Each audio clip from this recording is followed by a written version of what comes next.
The following is an exclusive presentation of WI Garden Media, the voice of Garden Talk Radio.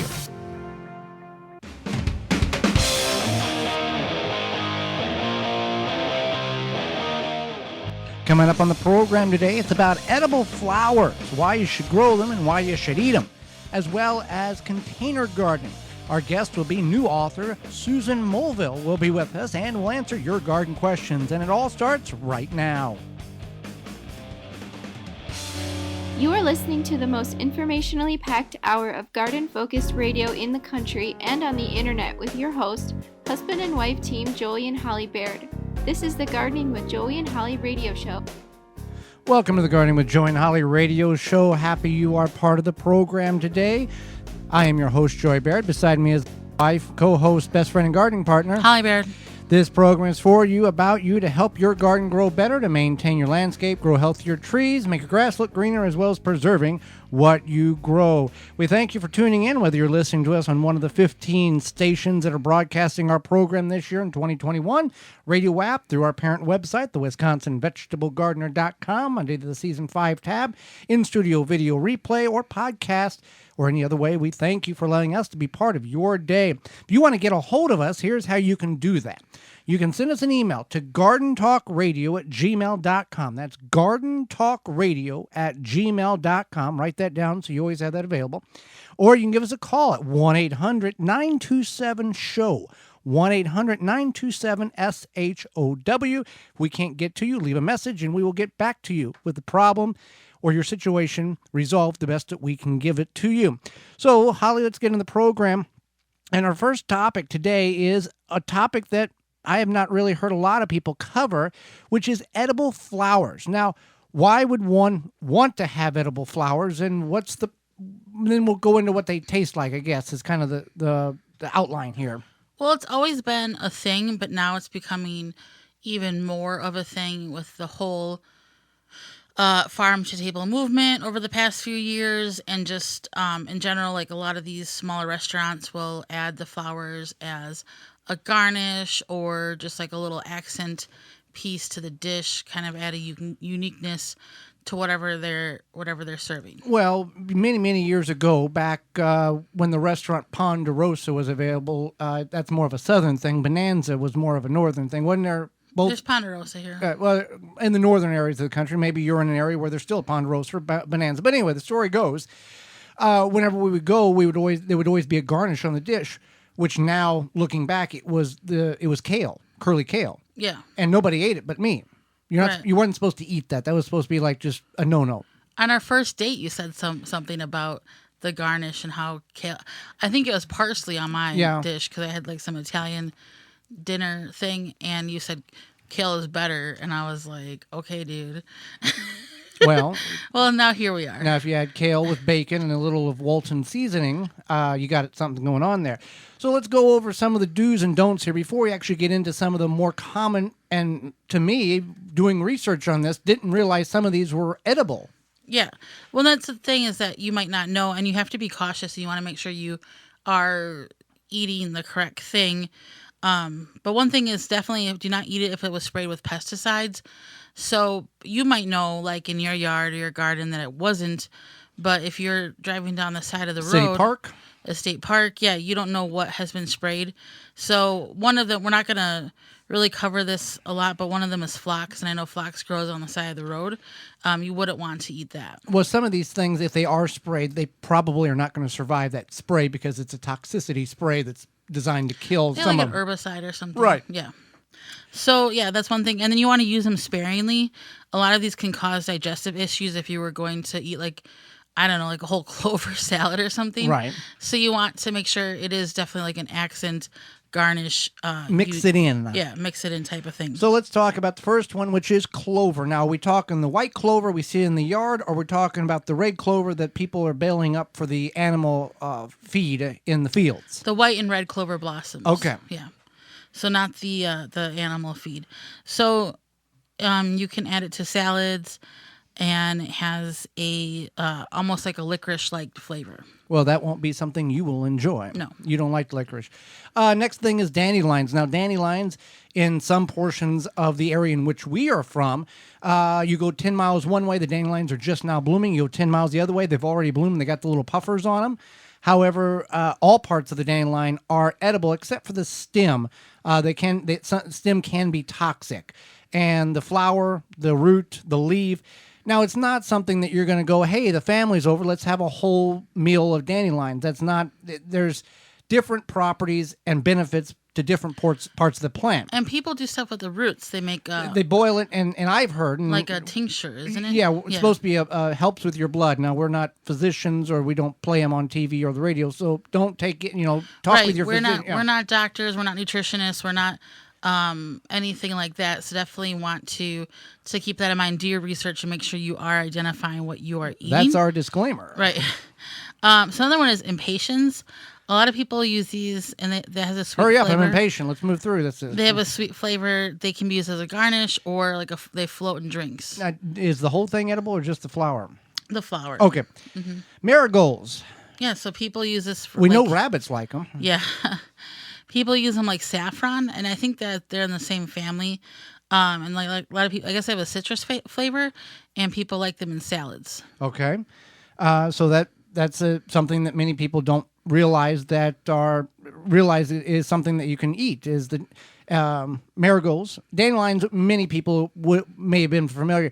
Side note on the dandelions, there's over 300 varieties of dandelions in the world, and there's no copycats, meaning that there's no secondary plant that mimics the plant of the dandelions that you can misidentify. Oh, that's good. There are some plants out in the world where plant A is edible, but plant B is a copycat that looks very, very similar to plant A, but plant B is toxic, and if you eat it, you're not going to be very well off. Wow. So you've got to be very well identifiable on these plants. And there's bushcraft people and outdoors people that know very, very well these plants by specific identification traits on the leaves or the stem, or where it's specifically growing under a tree, next to a riverbank. There's certain things that this plant will only do this, and they know this from just experience. It's like folklore, kind of. Yeah. Or like, just like passed down from... Well, like Native Americans, yeah.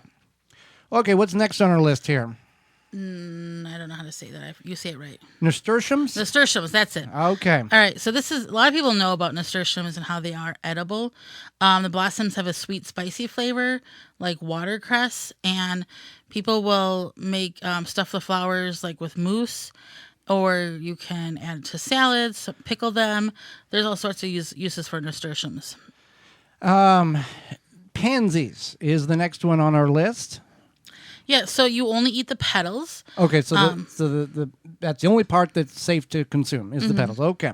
And some people use them as a garnish in fruit salads, green salads, desserts, or in soup. Oh, okay. Tulips is another one, and it's just tulip petals. Yeah. So a lot of people have a sensitivity to the tulip petals, so you might want to, I guess, make sure if you touch the tulip petals and you get like a itchy hand, then you're likely don't eat it. Don't eat it. But a lot of people add those again in salads with baby peas or anything like they go well with cucumbers.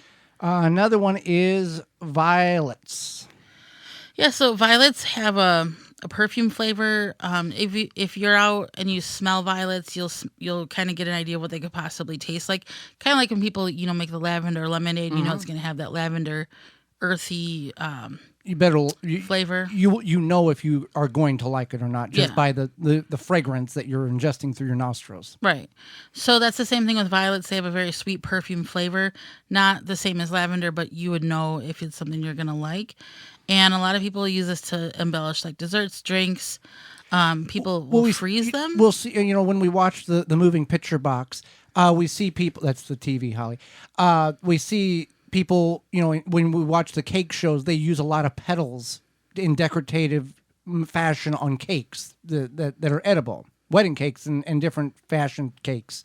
They'll use the petals on that. So that's where some of it can be incorporated. But many people may choose to use it in a salad or garnish other items with it. And some people will take the violets and cook them like spinach. So they kind of cook them down and saute it so that it's like spinach. Okay, and possibly add other flavors in with it. Yeah, you probably would want to add something else like oil, cooking in oil or seasoning, what have you. If you're vegetarian and vegan, not bacon. If you're not a vegetarian vegan, I wasn't going to say bacon. That's why I disclosed. Some people enjoy it. Other people do not for personal or religious reasons.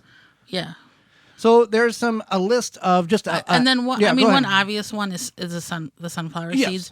But I just want to mention that because I think sometimes people don't always think about that. They might grow sunflowers and then they just throw them in their compost and they might not think about the seeds. Mm-hmm. So just keep that in mind. And sometimes you have to get them before the squirrels do. Well, I saw a video online, and you know how accurate that is, but it was from a reputable seed company, and they took the giant mammoth sunflower right at the time it blossomed open, mm-hmm. and they knocked off the petals, and then they fried it on a hot plate, and then rubbed it with sun-dried tomatoes. Oh, and they ate it like that. It was like you can eat the petals of sunflower.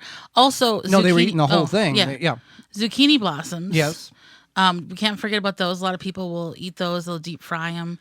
If you have an abundance, you could use a zucchini blossoms. Right. So with that said, maybe it's something that you did not know that you had in your own yard or on your own property, a number of these flowers in which you can consume and add towards a dish or a snack. Well, something else in which you can incorporate into your meals is products from Walton's Incorporated, whether you are taking it from animal to edible or you just need a little spicing up the meat that you purchase from the store. So the Gardening with Joy and Holly radio show is brought to you today by our sponsor, Walton's Inc. We know you care about where your food comes from. Canning and preserving your fruits and vegetables is great, but with the meat, WaltonsInc.com has you covered. They have all the equipment, seasoning, supplies to make sausage, jerky, any other meat product your way to your high standards. You want to make snack sticks that people will actually like. Walton's created meatgistics.com, an informational site to help you make the best finished product. Walton's even has a full line of their own meat grinders, mixers, and sausage stuffers to help you go from animal to edible. Walton's, everything but the meat. When we come back, it's going to be all about container gardening, what you may know, what you may not know, but we're going to get everybody on the same page so we can have a successful container garden in addition to other types of gardening that you may do on your property. You're listening to the Gardening with Joey and Holly radio show. Got a question for Joey and Holly? Send it via email anytime to gardentalkradio@gmail.com. If you love growing tomatoes, then you have to try Tomato Secret by Dr. Jim's. At the Gardening with Joey and Holly radio show Gardens, we stand behind Tomato Secret and recommend it to all gardeners who would like to easily grow higher quality tomatoes with more color, flavor, less bugs, and diseases. Tomato Secret is specifically designed to grow high quality tomatoes, and it's made with 12 natural ingredients so pure you could feed them to a cow. Simply apply 1 cup in the hole at planting, then sprinkle 1 cup around the plant 1 month later. That's all it takes to grow the best tomatoes on earth. With this product, you'll not have to guess what's wrong with your tomato plants because it has everything they need. Grow the largest and most delicious tomatoes on earth. To find out more about Tomato Secret, visit drjims.com. That's drjimz.com. Deer Defeat is an all-natural repellent to keep deer, rabbits, and groundhogs away from your precious plants. Deer Defeat protects your plants day and night, dries clear, and odorless. It will not clog your sprayer. Deer Defeat works for 30 days through rain, snow, and freeze. Safe, effective, and works on rabbits. Money-back guarantee. To purchase, go to deerdefeat.com and use code RADIO to save 10% on your order. Deer Defeat. It can't be beat. Do you know there's a real Tiger Torch? Visit TigerTorchLTD.com for more information. Rinse Kit. Pressurized water on the go. No pumping, no battery. Simply fill from your spigot or sink on the way out for up to 5 minutes of spray time. Anywhere. Live dirty. Rinse clean with Rinse Kit. If you could double the life of your raised bed boxes by sealing the wood with a clear non-toxic wood preservative, would you? Well, now you can with a clear, penetrating product called Internal Wood Stabilizer. It's 100% non-toxic and easy to apply. Seal your untreated wood surfaces, even chicken coops. by spraying on internal wood stabilizer. It's invisible, seals the wood from the inside out, and never wears off. Recommended by organic gardening experts. Internal wood stabilizer. Check it out at timberprocoatingsusa.com. Seed Savers Exchange has been saving, preserving, and sharing heirloom seeds since 1975, and today continues to provide those seeds for gardeners just like you. They have over 600 varieties. Visit seedsavers.org to request a free catalog or to purchase seeds online for this year's growing season. That's seedsavers.org. The number one key to healthy, productive plants are the roots. Starting from seed to full-grown plants, rootmaker.com has the answer. From seed starting trays with an innovative design that air prunes the roots, creating a fabulous root system, never again will you have root-bound plants, to multiple gallon grow bag sizes to raised beds. Rootmaker.com has your grow needs covered. Visit rootmaker.com. Use coupon code RADIO21 and get 15% off your entire order. We've been using a game-changing tool called SeedLinked to find and review our seeds this year. It makes finding the right seeds simple. It is driven by growers' data, so you can really see what's best for your location. Check it out at seedlinked.com or download the mobile app today. Soul Brew Kombucha is founded and handcrafted in Milwaukee, 100% organic, formulated for ultimate health and enjoyment. Find out the benefits of drinking kombucha and where to purchase at mysoulbrew.com or find them on Facebook at mysoulbrew. The Gardening with Joey and Holly radio show is brought to you by the following: Simply Earth, Seed Savers Exchange, Quick Snap Sprinklers, Water Hoop, Timber Pro Coatings, Bloomin' Easy Plants, Pomona Universal Pectin, Ivy Organics, Tiger Torch, Happy Leaf LED, SeedLink. Find all sponsors at the WisconsinVegetableGardener.com and thank them for their support. Welcome back to the Gardening with Joey and Holly radio show. Happy you're with us today. You know, if a lot of places in the country are starting to develop and have been going through a drought, and it's only getting worse in many parts of the country, and Tree Diaper is willing to help and provide us with a little help in order to keep our plants watered. I think we're in a drought, technically. Yes, we are. Yeah, so the drought situation is getting worse in the U.S., so to help gardeners, they're going to offer 20% off the Garden Mat GM3612 from May 16th to June 15th. So for regions already in drought, there may be no rain to catch. So what you want to do is you want to soak the tree diaper in water for 5 hours before installation. And then you check the soil moisture. They use soil moisture meter once a week. And then in their trial in Central Virginia, they only had to water once a year. So for regions that still have a lot of rain before the dry season, it will automatically charge up with rain before slowly releasing it back. Free shipping on orders over 100. That's treediaper.com. Again, that's treediaper.com. For more information, you can call them at 540-300 1465. If you need more information, you can get a hold of treediaper.com or send an email to us at gardentalkradio@gmail.com, and we'll send you all the information so you can get the best deal possible and keep your plants growing all season long. Well, speaking of plants growing, you can grow them in containers, and Tree Diaper has devices in which works very well in containers as well. But many people, maybe new gardeners this year or last year, and they just are not familiar with some of the things that more veteran gardeners have learned when it comes to growing in containers. Yeah, you and I actually have quite a history of container gardening. Yes, we do. Yeah, we do. That was our first gardening together experience. We had grown our own separately, and then we grew in containers together. So there's some things that we need to know when it comes to containers. What do you want to grow? Which determines the next point, the size of the container that you're going to grow it in. Right. So you want to grow something like a tomato plant or a pepper plant or an eggplant, you want to grow in about a container about the size of a 5-gallon bucket. Right. Now, disclaimer here, that is true. However, if you're growing like a tiny Tim tomato that gets 16 inches tall, We grow them indoors year round in the 1 gallon grow bags from rootmaker.com. You can Right. use coupon code radio21 to save 15% on your order. They got grow bags, raised beds, they got a whole bunch of stuff. But it determines that. Now, Right. So you want something that you want to kind of take into consideration. You may be growing a tomato. Right, and a container is just not a little cup that you put on your windowsill. Containers can be a 60-gallon grow bag. It can be a raised bed with a bottom on it. That is a container. Right, and that's the thing is that you determine the size of the container. Right. But a lot of people like them because you can put them, on a patio. You have like you have limited sunlight, but you can put them alongside your driveway or something. You can't dig in the ground, but you can put all the containers you want on the ground based on many factors. Right. That your conditions are, whatever your deal is. And you're not limited to just like, a certain size container, as you had mentioned. Right. But if you want some sort of aesthetic, that might be something that you want to consider.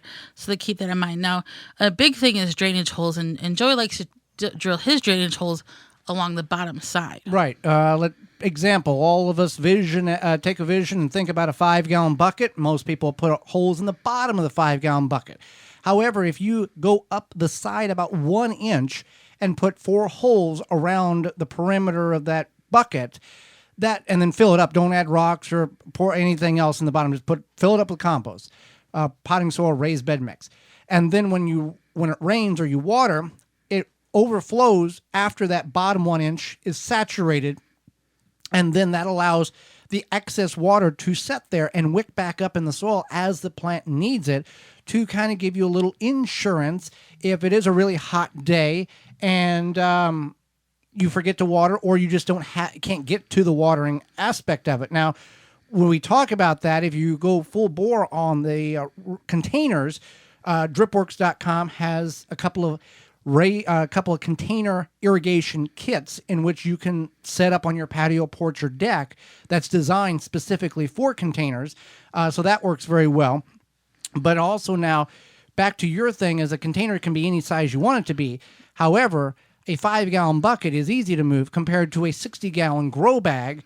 Once you put it where you want it, or you think you want it, and you fill it up, that's pretty much all it is, unless you take a couple hours to dig all that soil out and move it somewhere else. Right. That's definitely something to keep in mind. And if you have kids and maybe you want to delve into gardening, but you don't want to delve into huge, you can grow small containers and then give each kid their own little plot of containers or whatever. And I guarantee those kids are going to take that container and show their friends or whoever. So that's something to keep in mind as well. So another thing is what kind of soil do you put in there? Don't dig soil out of the ground. Right. Don't dig soil out of the ground. And we joke about that, but that's true. Some people do go that route. Now, the reason why you don't want to go that route is because it's too compacted. It will basically, even when you water it, it's still very, very dense. And when you forget to water, or you water on a regimen, but it dries out, it becomes concrete. Now, in the ground, in the physical ground, it doesn't do that because there is a lot of activity, earthworms, microscopic microbes. There's a lot of stuff keeping that soil to a level of looseness to allow things to work through it. In a container, you've elevated it up, and you don't have a lot of that activity going on. Right. So you want to use, there are container mixes. Yes. Some people make their own container mixes. You can use a raised bed mix. You can grow in some sort of natural, like a leaf compost or just any other type of compost. And you don't have to add worms when you're adding good soil. Don't. If the worm eggs are in the compost, raised bed mix, potting soil mix, and they make it in your bucket or your grow bag, fine and dandy. But do not specifically go and dig worms up and put in there, because worms, they in the ground, if it's too wet, they go down. If it's too dry, they move around. And in a 5-gallon bucket, there's only so much room, and most of them, if all of them, will die eventually. Right, and that's something to definitely keep in mind. So you have that, and then something you want to also keep in mind is you need to water these containers, and you want to water them, especially during the peak of the summer. You might have to water them twice a day, and definitely at least once a day. If we've for some reason are out of the drought and have a lot of rain, then that might be different. But you definitely want to keep them in mind, unless you had like a huge 60 is it 60 gallons. 60-gallon container versus like a 5-gallon. Right. And then we also, if you're growing something like cucumbers, which can be done in a bucket, can be done in a 10-gallon grow bag, can be done in smaller than what you believe, what you might believe, you want some type of way of vertically letting them grow vertical, because a cucumber plant will produce about twice as many cucumbers if it is allowed to grow vertical versus horizontal across the ground. Bees can get in there to pollinate. For your convenience, you're able to see the cucumbers much easier, and you're able to pick them at an acceptable size to allow that plant to continue to reproduce those cucumbers, because we've all done it, and if you haven't, we'll tell you the story so you don't do it. You let them grow on the ground, and they're very thick ground cover, and then all of a sudden you find one that's twice the size of a football, and that plant has already shut down because its job is to mature the seeds inside of that fruit or inside of that cucumber, and it doesn't care if you're wanting cucumbers or not. So it shuts down after the job is done of maturing the seeds. You want to pick your cucumbers when they are cucumber. We're talking about cucumbers here, since we're talking about it. Small, frequently, and do not let them get yellow or white. Right. Bonus tip there. Bonus tip. So now you ask, okay, I started gardening last year and I have containers. Do I have to dump all the soil out, add new soil? And no and yes. So if you had like a 1-gallon container, you would want to add fresh soil. But if you have something like a 5-gallon container or larger, you can dump about a third of the soil out and then just refresh that soil. And whenever you fill these containers up with whatever mix that you're using, go ahead and add an organic fertilizer to that mixture. Now, we talk about organic because it's safe for you, safe for the environment, safe for your pets, and it doesn't, the plants are not jumping and sucking it all up at once. They can pick it up as they need it. But we don't want to go something very large numbers. There's 3 numbers on the bag of a fertilizer. You don't want to do a triple 30 or a triple 20 in a container, because it's not like we're growing in South Florida where we have a tremendously long growth season. We've got a short growth season, and by using a number that high, the plant's not going to be able to utilize all that nutrients, and there's no point of putting more in there than the plant can pick up, because you're just wasting your money and your time and materials and the whole deal. Right. So that being said, if you got any container problems, we're certainly able to help you with them at gardentalkradio@gmail.com. One thing, yes. You can trellis or stake or whatever in a container. Just because you're growing in a container doesn't mean you cannot. Right. Yep. Now that the weather is warming up, we want to protect our gardens as well as our yards from those various beetles, weevils, borers, those Japanese beetles, yes. Right. And so what better way to prevent these pests from destroying your garden than by controlling them while they are larvae? Grub Gone is an easy-to-apply granular product that can spread on your turf to successfully control grub invaders.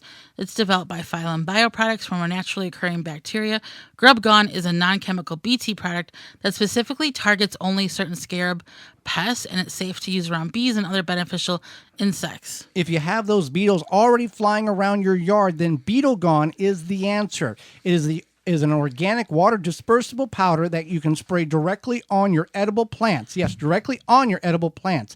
Find out more at phyllumbioproducts.com. That's PHYLL bioproducts.com. When we come back, new author Susan Mulvihill will be with us talking about bugs. You're listening to the Gardening with Joy and Holly radio show, a program to help your garden grow better. Have a garden question? Give Joey and Holly a call now or anytime 24/7. Just dial 1-800-927-SHOW. If you can't get through, leave a message and they will call you back. Call now, 1-800-927-SHOW. You move your lawn sprinklers all over the yard, but you always end up putting them in the same spots. Why not just bury them there? Out of sight, always ready to use, pre-adjusted to water the precise areas you want. Quick Snap Sprinklers makes it easy. In-ground sprinklers without the hassle or expense of laying pipe. Put the sprinklers anywhere in your lawn or garden. Snap on a hose to supply the water. Water on, it pops up. Water off, it drops below ground. You can mow right over it. You can have a buried sprinkler system up and running in just minutes. Each Quick Snap saves thousands of dollars. They install in minutes and operate for years. Visit QuickSnapSprinkler.com. This week's garden tip is brought to you by Yard Glider, the cart without wheels, loads without lifting, hauls more, dumps faster, built to last, and built for hard work. Multiple sizes available at yardglider.com. That's yardglider.com. Compost tea is an easy item which you can make and has great benefits for your garden. Simply take a 5-gallon bucket, fill it full of water. If you have chlorinated water, let that set for 24 hours, and then put 1 shovelful of completed compost in the bucket. Stir twice a day, and then within a week, you'll have compost tea. You can use it as a foliar feed or water the plants with it. You can separate the water from the solid to make it easier to go through your pump sprayer. This week's garden tip was brought to you by Yard Glider, the cart without wheels, loads without lifting, hauls more, dumps faster, built to last, and built for hard work. Perfect for homeowners, arborists, hunters, landscapers. Pull it behind an ATV, a lawnmower, or pull it yourself. Multiple sizes available at yardglider.com. That's yardglider.com. Dig planting holes from a comfortable standing position. Step, twist, pull, and plant. Visit ProPlugger.com. How would you like to be able to fertilize, aerate, and dethatch your lawn using just one product and at the same time improve the soil and root development? Introducing Lawn Force 5, a 5-way lawn care kit in a bottle. Lawn Force 5 gives you a lush and healthy lawn you can be proud of, and it takes away the expense of hard work that comes with mechanically aerating and dethatching the lawn. Visit our friends at natureslawn.com to find out more about the amazing Lawn Force 5 product. That's natureslawn.com. Use discount code GARDEN-TALK for 10% off your order. Brought to you by Blue Ribbon Organics, providing locally made organic compost and soil blends for gardens, farms, landscaping, and more. Visit BlueRibbonOrganics.com or call 262-497-8539 to find their products nearest you. Make watering easy. DripWorks provides quality drip irrigation supplies and equipment to gardeners just like you for all your growing needs across the U.S. and Canada. Purchase online at dripworks.com. The Water Hoop is a portable water sprinkler system that allows you to target water evenly around the root ball of your tree or bush. Conforms to various shapes for your watering needs. The Water Hoop reduces runoff and saves money. Visit waterhoop.com. Straight from the farm, fields, and briar patch, Piper and Leaf Artisan Tea is a tea like you've never imagined it. Get our award-winning tea delivered right to your front door and become part of the Piper and Leaf family. Free shipping over $75 at piperandleaf.com. Good bugs to eat bad bugs. RinconVitova.com. Call or email today. 1-800-248-BUGS.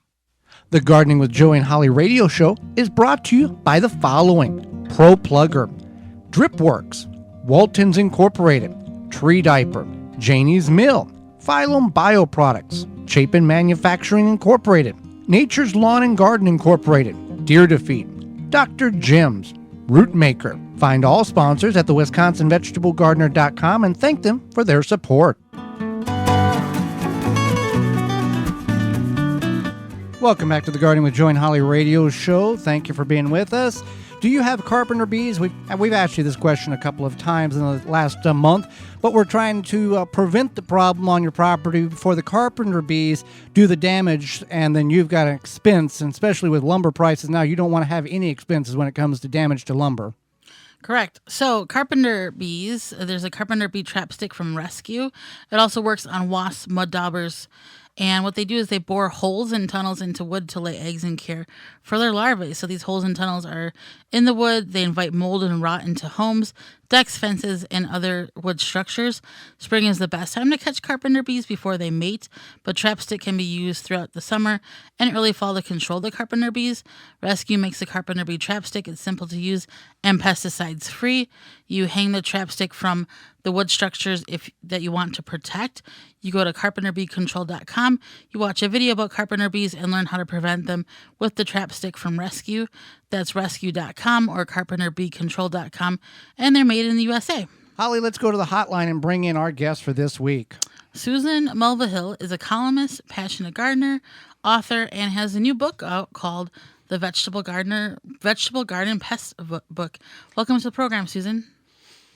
Thank you very much. Well, let's just get into it. We often get a lot of questions, and you may as well. Also, what is this insect on X plant? What are some great ways for people to identify a pest that's in their garden the most effective way? Well, we all carry our phones with us at all times, right? Right. So take a photo of the bug so you can zoom in on it to see what it actually looks like. Then do a web search using a description of the bug's appearance. So let's say yellow and black striped beetle. And look at the images in the results until you find something that looks about right. You'd be amazed at how well this works. But another thing I wanted to suggest is to join an insect ID group on Facebook or other social media and post a photo of the bug because they are great at identifying insects for you. There's also a great bug identification website called bugguide.net, and there are other ones as well, but I use that one. It's amazing. And then be sure to ask your local Master Gardener program to help you identify the bug because they are a great resource and their service is free. That's definitely very helpful. So what are some tips to determine if damage to a plant is from a pest versus something else? It can be challenging at times, that's for sure. So damage from animals is usually pretty startling because they tend to take big bites. And sometimes they even pull up the whole plant, which is really annoying. If the top of the plant is missing, I would look for things like deer, rabbits, or woodchucks. And look for their droppings because that can help with identification. Birds peck at the leaves, so there can be a lot of damage, but it's usually in the form of small bites or missing foliage. If you go out to your garden and a covey of quail flies out of there, or you spot some turkeys, I certainly would suspect them first. But most insects cause holes or maybe small half-moon circles on the leaves, or they chew plant stems. More often than not, what you're going to need to do is some sleuthing on or around the plants to see if you can find some bugs. If you don't have any luck, go out into your garden at night with a flashlight to see if you spot some, because there are many bugs that are nocturnal, meaning they're only active at night. Now, with your experience, you've been a gardener for a very long time. What has been a bug or bugs that you have been challenged with? Oh boy, pill bugs. Those are considered a benign pest, or a benign insect, I should say, because they help with the decomposition of organic matter. But they also have a dark side. They love to chew on the stems of young cucurbits like melons, cucumbers, squash, pumpkins. And that's because the stems are so succulent. So I did have a problem with some pill bugs, I didn't know at the time, chewing on some young seedlings that I had just planted. And I came out the next day, and here's one laying on its side, and here's another one with some damage and wilting leaves. And I thought, oh, those darn slugs, it's got to be the slugs. And I put out some slug bait. I tried different things. Nothing was solving the problem. So I went out at night with a flashlight, and here's some pill bugs chowing down on the lead or the stems of the seedlings. And so I thought, I know what that is. And I'm glad you brought that up, because there was a debate on one of the gardening Facebook pages that I was following, and they were saying exactly the same thing. Oh, pill bugs or roly-polies, they don't chew anything. And the person who was pleading the case was, well, yes, they do, because it did all this damage. So I'm glad you pointed that out. Yes, and I think I saw the same post because I weighed in on that one just because of my past experience. Right. So your book is the Vegetable Garden Pest Book. What is something unique or noteworthy in your book that would encourage our listeners to check it out? In addition to providing over 200 photos showing bugs and the damage they cause, I created a massive diagnostic chart to help gardeners determine which pests are damaging their plants. So here's how it works. You start by going to the name of the vegetable crop you're growing. So let's say it's broccoli.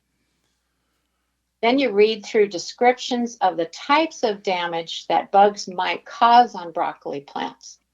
when you find something that matches the damage you're seeing, you'll notice the name of a pest or pests that cause that type of damage. And that will point you to the detailed profiles of those pests, which also contain lists of organic methods for controlling them. This is such a great tool for gardeners. Now, you clearly with the book, there has been a massive amount of time that's been invested in order to make all these possible. How long and how much time did you put into creating a book this detailed to help gardeners, beginner or advanced, across the country? Well, and thanks for pointing that out, because it's not for just one region; it's for all over the place.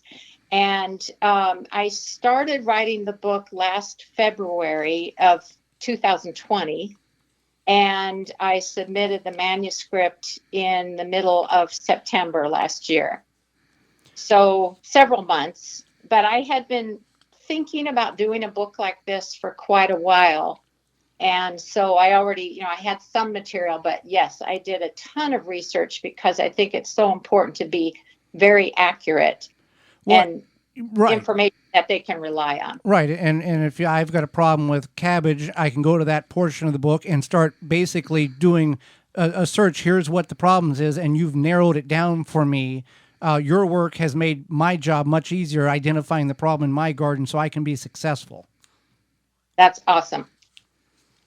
Well, that's great. So we're talking with Susan Mulvihill. She's an author, columnist, passionate gardener, and she's a new book out called The Vegetable Garden Pest Book. So why is organic pest control important? Even though chemical pesticides are easy to come by, they are non-selective. That means that in addition to killing the type of insect that's causing a problem in your garden, they will also kill beneficial insects that prey on that pest. In addition, the residue from those chemicals remains on the produce we're growing and can also persist in the soil. Now, I personally grow my own food because I want to know it's safe. I want to know it was handled carefully, and I don't want chemicals to play a role in their growth. So by taking an organic approach, all of us can embrace the environment that exists in our gardens. That's definitely very helpful. And what is integrated pest control management, and how does it work? Well, even though it has a long name, it's a systematic approach to pest problems that we should all be using on a regular basis because it makes a lot of sense. The goal is to use solutions or control methods that have the least impact on the environment. The first step, which we all need to do, and it's so simple, is to monitor our gardens on a regular basis. That way, we'll spot potential problems right away. If you see bugs on your plants, identify what they are, because they might be beneficial insects, so you certainly wouldn't want to kill them. If they turn out to be pests that are damaging your vegetables, select a method for controlling them. And you'll find all sorts of methods in my book, and then implement it.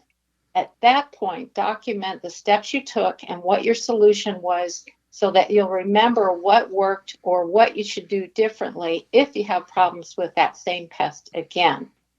With traditional integrated pest management, the final step, if nothing else has worked, is to use a chemical control. But I just can't bring myself to do that. So I don't even consider that an option. I go organic the whole way. Well, now, Susan, correct me if I'm wrong.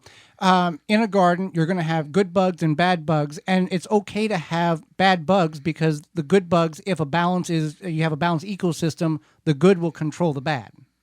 Yes, exactly. And that's the thing.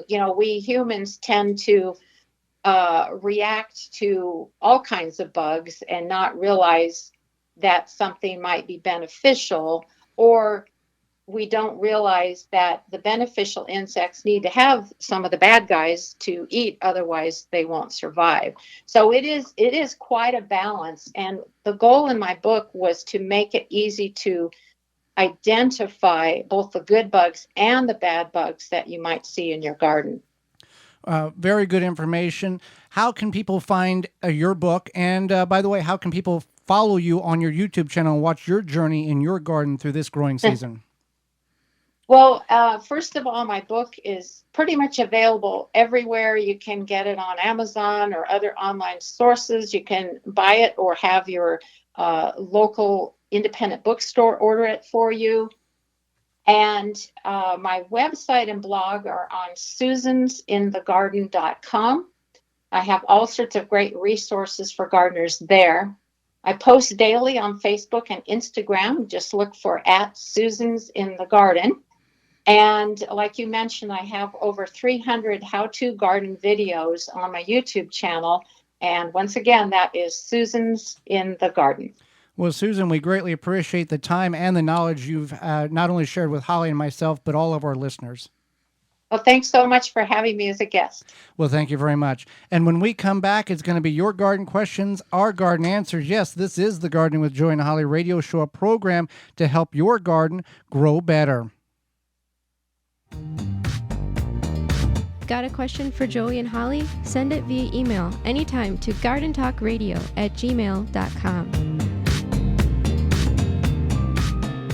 Chip Drop is a website you can sign up for free wood chip mulch delivery right to your door. For free, Chip Drop connects homeowners and gardeners with tree services who are trying to get rid of their wood chips. You can also sign up to get free logs and firewood. Go to chipdrop.com to learn more and sign up for a free account. Protect your plants against damage with a 3-in-1 plant guard and special blend fertilizer. Visit ivorganics.com. Pomona's Universal Pectin is a high-quality pectin that gels reliably with low amounts of any sweetener. If you're trying to reduce the amount of sugar in your diet, you'll love Pomona's Universal Pectin. Now you can make healthy homemade jams and jellies sweetened to your taste. You can use sugar or honey to sweeten. Pomona's Universal Pectin keeps indefinitely when stored in an airtight container. Easy to use, versatile, and comes with directions and recipes in every box. Find out more and where to buy at PomonaPectin.com. Also available at natural food stores and online. We know that you appreciate the value of a beautifully landscaped yard, but tackling such a project yourself can seem way too complicated, right? Bloomin' Easy plants are the answer. Their plants are low maintenance and offer exceptional beauty and color for your yard. Plus, they offer free seasonal care reminders with simple how-to videos tailored to the plants that you choose. With Bloomin' Easy on your side, creating the yard that you've always wanted becomes as easy as plant, water, and relax. Check them out at your local garden center or by visiting bloomineasyplants.com. Gardening is the #1 hobby and birding is the #2 hobby nationwide. They go hand in hand. Birds help gardens grow by eating bad bugs. Reward them with Wild Delights premium quality mixes. Wild Delights premium mixes are made with tasty nuts and berries and not just filler food like Milo and cracked corn. Feed the birds the nutrition they need. This keeps your feathered friends coming back year after year for your visual delight and for the happiness of your garden. Keep your feeders full all year round with Wild Delight premium bird food. Find out more at wilddelight.com. Chapin has the tools to help you this season. We have a wide range of sprayers to help you control pests, weeds, and fertilize your plants. From handheld to ATV sprayers, we have it all. Use our broadcast spreader to feed and seed your green spaces. Water and feed at the same time with our fertilizer injectors. Find Chapin equipment at major home improvement and hardware stores and online at chapinmfg.com. Chapin, cover more ground. The Gardening with Joy and Holly radio show is brought to you by the following: Blue Ribbon Organics, Naturally Green Products, Ironwood Tool Company, Easy Step Products, Rinse Kit, Soul Brew Kombucha, Wild Delight, Rykon Vitova, Chip Drop, BaleBuster.com. Find all sponsors at the WisconsinVegetableGardener.com and thank them for their support.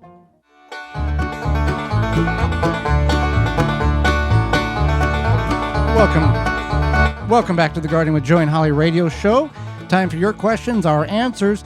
If you got a question, you can submit it by sending it to us via email, gardentalkradio@gmail.com, gardentalkradio@gmail.com, or you can give us a call at 1-800-927-SHOW. That's 1-800-927-SHOW. We can go to the hotline. We had a call in from Michigan, listening to us on Wham 1600 AM and 92.7 FM out of Ann Arbor. Question about moles, voles. We'll see what that is, and we'll see if we can help. Great show. This is Ilona from Highland, Michigan. My question is, we have a lot of voles and moles. I'm assuming they're one or the other. They're making the little trails in the grass. We have a lot of bare spots in the grass as well, so I'm assuming we have grub. Now, I applied last month Grub-Free Zone 3. It's by High Yield to get rid of the grubs, but I know timing is everything. I'm not sure how to take care of it, if this is going to be a one-time thing, because on the bag it says apply once a year. But the voles are like out of control. I also use the worms, the poison worms, which helps, but I don't know what to do to get rid of it in the grass. Awesome. Thank you very much, guys. So, Holly, can we help her with that? We sure can. So, biggest thing is to definitely get rid of the grubs, and Which will decrease the moles and voles. Yeah, because moles and voles definitely love to eat grubs. I mean, they'll eat worms and stuff like that, but the grubs is like their main dish. Go to. Yeah. So what we suggested is, and not just because they're a sponsor, but because it works for the older grubs as well, not just the larvae, is to use Phylum Bioproducts Grub Gone. That's at Phylum, PHYLLOM, bioproducts.com, and that's the Grub Gone. And yeah, that's going to help take care of it, and then the grass will start to grow back and not be patchy, and the moles and voles will go elsewhere. They'll find someplace else to dine on their dinner. All right, so we thank you for calling in. If you've got a question, you can do just like she did and give us a call at 1-800-927-SHOW, 1-800-927-SHOW. Number of questions come in through the email, gardentalkradio@gmail.com. Holly, go. So this is a question for you because you like the rhubarb. Right. I have rhubarb seeds. Is it too late to plant them now? Typically, you want to start your rhubarb if you're going to do from seed, which we have about 10 weeks before your last average frost date. However, go ahead and start them now. You can put them in the ground. Once you get them a sizable plant, then you can transplant them. So there's nothing wrong. Go ahead and start them now. From zones 2 through 8, if you're in zone 9, 10, 11, any of that area, rhubarb is not going to grow for you. Too warm. Next question, Holly. I'm in zone 4, hoping that there are edibles that I can start indoors at this late date. Any suggestions? Thank you for your wisdom. At this point, in mid-May, no. Mid to end of mid-May, not really. But you can buy starts. Otherwise... well, I mean, you can start them outdoors, Holly. I mean, she can start tomatoes now and put them in the ground, and then from the time you put them in the ground, I assume a she, that you can start them and put them in the ground. At that point, they're in the ground. That's when the maturity day starts. Right, but you can direct sow them, right, too. Yeah, that's not a problem. I mean, you can start cucumbers two weeks before your last average frost date, but at this point, just go ahead and direct sow by starts. And Holly, and we've told this story before, as a child, it was never plant starts. It was 4 tomatoes. 4 tomato seeds went in the ground Memorial Day weekend, and then they developed fruit and grew, and you had tomatoes by Labor Day. In August. Yeah. August, September. I didn't say September. I said August. Well, that one, if you did it right, you would still have tomatoes in September. Yeah. Okay. Next question. For 2 years now, I have bought chive seeds and bunching onions from different vendors. They will not germinate. I plant them, wait 4 weeks, try more seeds. I use a potting soil mix, and nothing comes up. I have planted along other plants such as flowers, peppers, squash, tomatoes, and they do fine. Why is my chives and bunching onions not growing? Thank you for any suggestions you can give us. So we think it's the seeds. It sounds like she has everything else right. The soil, the lights, all of that, moisture levels. Onion seeds do lose germination after a year. Now, there are some times when you go and buy seeds at a seed company, it will say low germination rate. Like, a normal germination rate, like 90%, 64% germination rate, or 50% germination rate. They warn you on the package. Now, I don't know if that's the case or not. If she's buying new seeds from vendors new each year, there's got to be some core. Something is there's a puzzle There's got to piece be missing something. here. Yeah, there's got to. I'm assuming it. I don't want to say this, but maybe it's something in the soil. I don't know. Directly affects the onion. And people do reuse their seed starting soil year after year. I Well, don't know if it's possible. Based on the I mean, if everything else is growing and it's not the onions, I mean, it could be. It's got to be the soil, I think. That's reacting to those onions and or too chives. high level of a moisture. Right. Yeah. Okay, so maybe we helped, maybe we didn't. So take that for what it's worth. All right, what's the next one? So David said he listens to the show via podcast out of Maine and wants to know what books would you recommend on square foot gardening. Well, hello, David. Thank you for tuning in via podcast way up there in the in Maine and the north portions of the country. We would recommend the Mel Bartholomew. I think that's how you say it. Mel Bartholomew. There you go. The square foot gardening book. He's passed now, but it is a phenomenal book that illustrates how you can grow multiple things in 1 square foot patches. So all new square foot gardening by Mel Bartholomew. Okay, so next question is, what temperature will shock a tomato plant? I heard that it's too cold, it can shock them. Well, anything below 50 is really a safe number. If you can keep things above 50 degrees soil temperature now, and if the soil temperature is 50 degrees or above, the ambient temperature is going to be most likely 50 degrees or above. Now, tomatoes will survive down to 33 degrees. However, we don't want to try to put them in that position. So, if you get to your 40s to 45s and you have the plant in the ground or in a container, or you're trying to harden them off, it's going to put them, they're going to not be happy. So it's kind of, don't do it. Don't do it. Next question is Stacy from North Suburb. Boy, I can't. Suburbs. Yeah, I blurred vision here. I'm fine. Illinois here, my home state. I said Illinois, not Illinois. Some people carry that S. They don't need to. I love your show. I have learned so much, and I decided to grow San Marzano tomatoes this year, but didn't realize until I got the package of seeds, that they are a semi-determinate variety. I am a new gardener and only grew one indeterminate tomato variety last year, which I tried to prune a single stem to keep it from bushing out too much. Should I do the same with the San Marzano's semi-determinate variety, or will pruning them lessen the harvest? Any tips would be appreciated. What would we suggest for them, Holly? For her, Holly? So I would suggest. Well, first of all, explain what a determinate indeterminate briefly here, semi-determinate is. Sure. So what will happen? So indeterminate tomatoes, like a vine tomato, continues to grow and produce tomatoes until frost or until you rip it out of the ground. Determinate is like a bush variety. It's going to put on one main fruiting. That's pretty much it. And then semi-determinate is going to put on one main fruiting, and then at some point going to continue 2 fruits until on a slower rate. Yeah, so it's kind of a happy medium.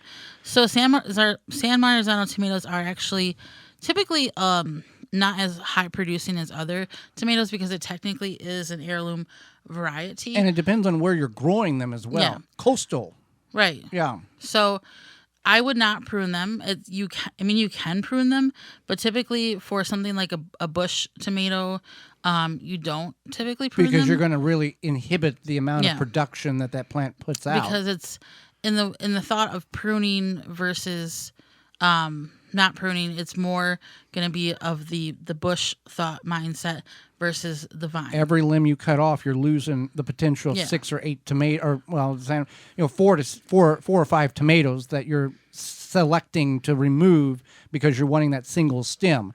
We have found San Marzanos do well here at our studio because we are very close to Lake Michigan. However, at the Big Garden, where you would predominantly see most of our video productions take place, which is about, 15 miles from the...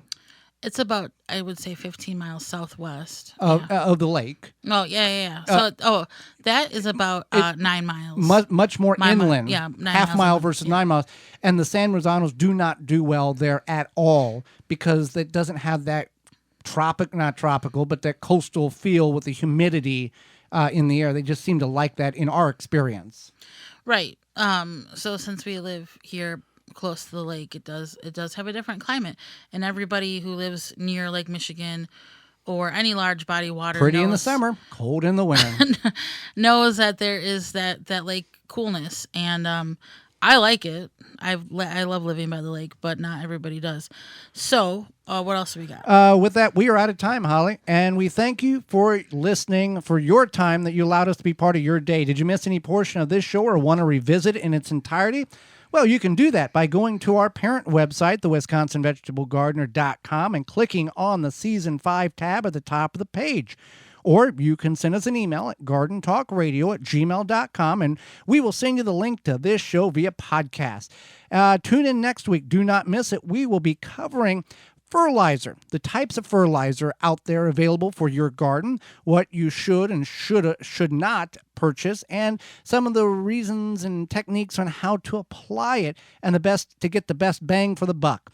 As well as we will be talking about bug control in your garden. Our guest will be new author Gary Pulaski of The Rustic Garden, and we'll answer your garden questions. So until next week, for Holly Baird. I'm Joy Baird, and we will see you in the garden.